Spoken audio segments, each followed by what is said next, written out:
What is going on, mere mortals? My name is Jon Solo, and God of War Ragnarok's character design has triggered some strong reactions out of people. Back when Thor was first revealed, there was a ton of backlash about him being overweight, even though that physique makes a lot more sense when you actually read the mythology. Odin's appearance has had a mix of responses from people who love this unique take, as well as folks who wanted something a bit more bold and menacing. And then there's Angerboda. I'm not going to waste my breath articulating those people's complaints, but I just want to say Leia DeLeon Hayes absolutely killed her performance. You look weirder than I imagined. Although the reception for most of these characters' appearances has been kind of a mixed bag, there is one that seems to be universally loved. I'm talking about Sif, Thor's wife, who I've noticed a concerning amount of simping for in the comment section. Though, according to our poll, Lady D from Resident Evil still holds the crown as Queen of the Simps. Now, while Sif in God of War Ragnarok exudes strength, ferocity, and just the right amount of tenderness, her mythological counterpart isn't quite as bold. In fact, the story that Sif is most known for appearing in follows her on a particularly bad hair day, after she wakes up to find that Loki shaved her head in her sleep. This would probably be an appropriate time to mention this episode is sponsored by Manscaped, but more on them later. Right now, I want to dive face first into Sif's mythology and tell you all about the real goddess who inspired her. Spoiler warning for those who haven't finished the game yet, I'm going to be giving away some pretty important story details. But for those who haven't played it yet and don't care about spoilers, make sure you stay until the end to see how you can win a free copy of God of War Ragnarok.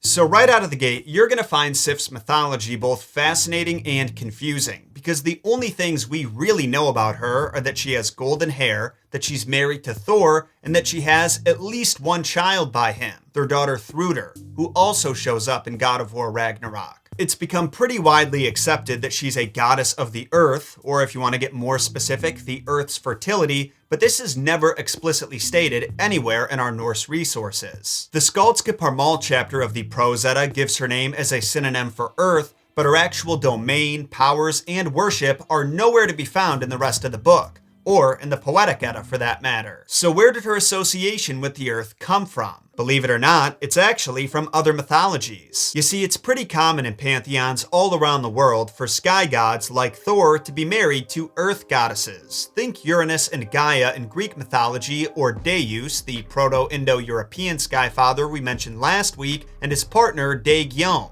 the Earth Mother. It was the union of the sky and the earth that led to the growing and flourishing of terrestrial life. Everything from forests to crops to potted plants were born from the gods coming together. Pun intended. It's also been well established that Thor was associated with the fertility of fields, possibly because of his reputation as the bringer of rain, so his wife also being connected to fertile fields would make sense, especially when you consider that her name, Sif, is the singular form of the Old Norse word Sifjar, which roughly translates to relation by marriage. But also, with Thor's prominent role in the mythology and her mostly being known as his partner, you can see why some would associate her with the fields that he's fertilizing.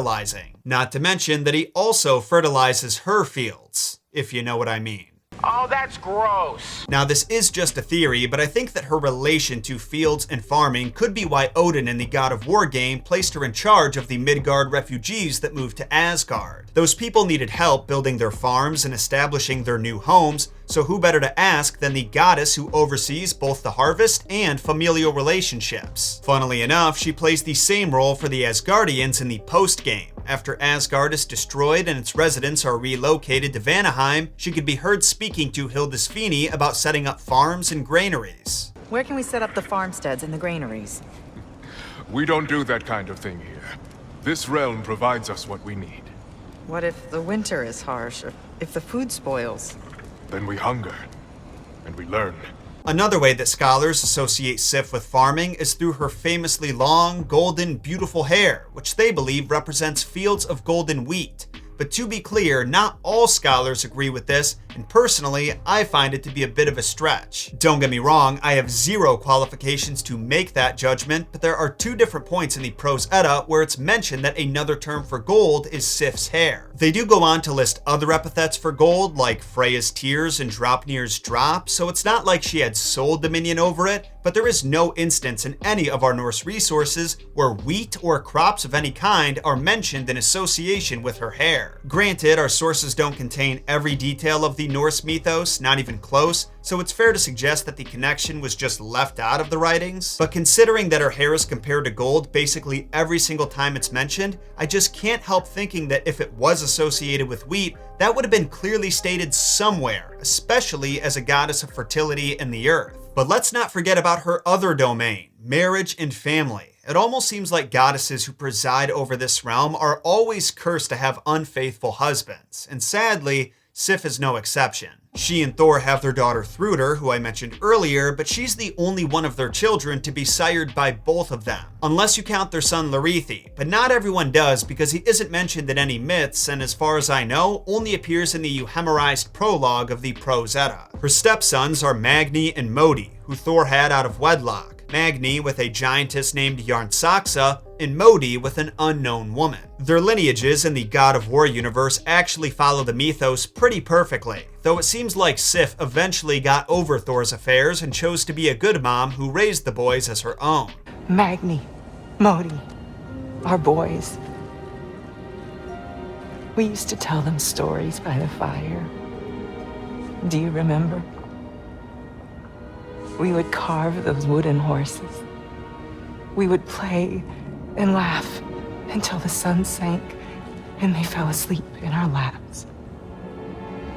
Now, it might surprise some of you to hear this, but Sif actually had a relationship before Thor. We don't know the identity of her ex, but she did have a son with him named Ullr. I caught a surprising amount of flack for leaving him out of my video on Thor's children, but in my defense, he's not descended from Thor. The text specifically describes him as Thor's stepson. Not to mention, literally none of those actually commenters bothered to mention Larethi. I mean, neither did I, but if you're gonna correct someone, you gotta be thorough, man. Back to Ullr, we don't know a whole lot about him, but he sounds like a pretty cool dude. It's said that he's so skilled at archery and skiing that no one can compete with him in either area.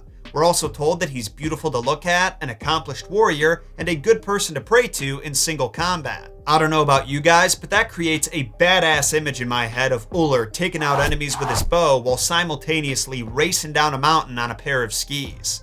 Let's see Tom Cruise do that in the next Mission Impossible movie. Sure, holding on to the side of a plane mid-takeoff is pretty cool, I guess, but does it really beat murder skiing? Now, I don't want to make this too awkward or serious, but I feel like I can't move on to the next section until I address some of the rumors you may have heard about me.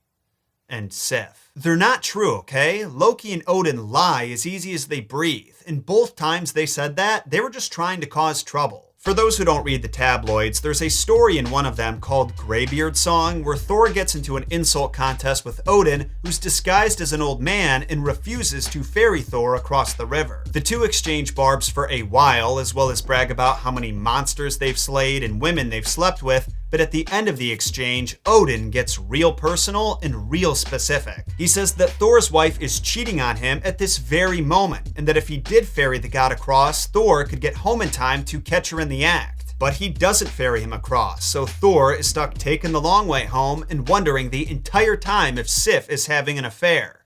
I swear she wasn't though. I was nowhere near Asgard that day. Then, in that other gossip rag called the Poetic Edda, the poem Lokasenna details the time where Loki drank like 50 beers and started roasting all of the gods while they were out having a nice dinner. The dude was just butthurt that they kicked him out for stabbing a servant to death, so he started hurling insults at everyone. He questioned the bravery and masculinity of every male god in the place, and then accused pretty much all of the goddesses of cheating on their husbands, including Sif. She tries to get out of being roasted by serving Loki a free beer, but that just put her in his crosshairs. He said, "I alone know how you were unfaithful to your husband Thor, and Jon Solo was the one you slept with."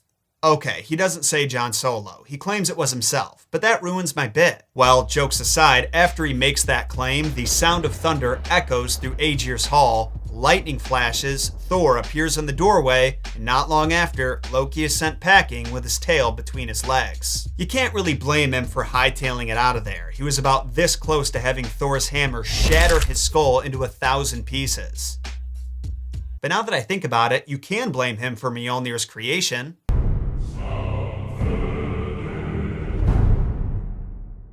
Come on up. Not quite so graceful this time around. So this story, which is undoubtedly the most famous story about Sif, can be found in the Skaldskaparmal chapter of the Prose Edda. I've mentioned this section a few times now, so I should probably tell you what its title translates to, huh? It means the language of poetry, and you can kind of think of it as a thesaurus. It's essentially a thesaurus with stories that explain why people, places, and things are known by certain nicknames, and this particular story enlightens us on why gold is known as Sif's hair. It begins on a quiet morning in Asgard. The Einherjar were training in Valhalla, the Allfather had taken Sleipnir out for a quick cruise around the realms, and Baldur was basking in his bright and beautiful light. But this tranquility was all put to an end with the piercing sound of Sif's screams. She had just woken up to find that her luscious, silky, perfect blonde hair was chopped off while she was sleeping. Her screams woke up her husband, Thor, the god of thunder, and when he saw the morning light bouncing off his wife's bald head, he didn't even bother asking questions. He knew this was Loki's fault, and he intended to break every bone in his body if he didn't find a way to fix his fuck up. Lucky for Loki, he was good at performing under pressure. He quickly told Thor that he could find a replacement for Sif's hair that was even more beautiful than the hair that someone cut off. You know, whoever that might have been. Gunther Bernard, I have a question. Did you cut Sif's hair? He looks guilty to me. Loki went to the dwarves known as Ivaldi's sons and persuaded them to make new hair for Sif and 2 additional gifts that would be up to their choice and creativity. Then he went to some other dwarves named Brock and Sindri, who play extremely important roles in the God of War story, and convinced them to make 3 gifts of their own to compete with Ivaldi's sons. The best part was that if Brock and Sindri won, their prize was Loki's head. A few days later, it was competition time, and neither participants were screwing around with their entries. Brock and Sindri crafted a ring called Draupnir, which created 8 clones of itself every 9 nights. They made the gold-bristled boar Golenbursti, who could run through the air and overseas faster than any horse. And Thor was given his iconic hammer, Mjolnir, which had a handle that was just a little too short thanks to Loki trying to sabotage them. Meanwhile, Ivaldi's sons created some pretty spectacular gifts of their own. They made a spear called Gungnir for Odin, which was enchanted to never miss its mark. Frey received Skithblothnir, a ship that would always have a fair wind to push it in the right direction and could fold into his pocket when not in use. And lastly, there was Sif. Thor placed the shining gold wig on her head, and within a few moments, it had doubled, then tripled in size. Not only was her new hair more beautiful and radiant than before, she now had more of it than ever. In her eyes, this wig was the best gift of them all. Unfortunately, the vote wasn't up to her. Odin, Thor, and Frey were the ones to decide, and they weren't going to say that hair was the best gift. No way. Thor's hammer was a conduit for his lightning powers, could never be broken, and always returned to him no matter how far he threw it. The vote was unanimous. Brock and Sindri were the winners. What does that mean for Loki's head? Well, he told the dwarves that he technically only owed them his head, and that they couldn't take that without harming his neck, which they had no right to do. But Brock found a clever workaround. Instead of cutting off Loki's head, they sewed his mouth shut, and for a time, the halls of Asgard enjoyed sweet silence. I'm sad to say there is no equivalent to the head shaving event in the God of War universe, as hilarious as that would be. We do get to see their bedroom when we play as Loki, so he definitely would have had a chance when he was living on Asgard, but I think he was a little too intimidated by her and Thor to risk pulling a prank like that. Hell, he was too intimidated by Thrud. But that, mere mortals, was the messed up origins of Sif. She's not exactly a big player in the Eddas, but I really enjoyed her presence in the game. I think they struck the perfect balance between beautiful and frightening with her appearance and personality. She's a tiger mom who's strong enough to keep the force of nature that is Thor somewhat contained. Now, for those who haven't had the pleasure of playing this game but sure do want to, I'm giving away 5 digital copies, and the rules to enter are real simple. First, you gotta like this video. I mean, you don't gotta, there's no way for me to tell if you did, but it would be appreciated. You made it to this point after all, so I'm assuming that you enjoyed it at least a little bit. Second, you gotta follow Messed Up Origins on Instagram. We post mythology and folklore content on there almost every day, so it's a win for you and it's a win for me, because YouTube doesn't like to notify people when I post, so the socials make sure that my content actually reaches you. Lastly, because I want this contest to be exclusive to the mere mortals in the Solo fam and not have a bunch of randos jumping in, I want you to comment on the illustration of me in the library your favorite thing that you learned from Messed Up Origins. Or, if it's too hard to pick just one, tell me why you keep tuning in to Messed Up Origins. I've been making folklore and mythology content for 5 years now, and I love this community. But in order to get the most out of the next 5 years, I gotta know what you love about the show. I have some big plans for 2023, more short form content, new series, etc. And your unique insights will allow me to make those the best they can be. And hey, if your comment is randomly selected, you'll get a free video game out of it. That's pretty cool. Anyway, on that note, I'm gonna take off, but thank you all for watching, especially to those special few who made it to this point. Even if it was motivated by your own self-interest, the boost in retention goes a long way in helping the channel grow. So thanks. Now be sure to subscribe if you haven't already. I've got new Messed Up Origins coming at you every Thursday, some bonus God of War content sprinkled in there, and we're closing out the year with our biggest, most expensive episode of featured folklore yet. I hope to see you soon. Until then, my name is Jon Solo, and don't forget, Jon shot first.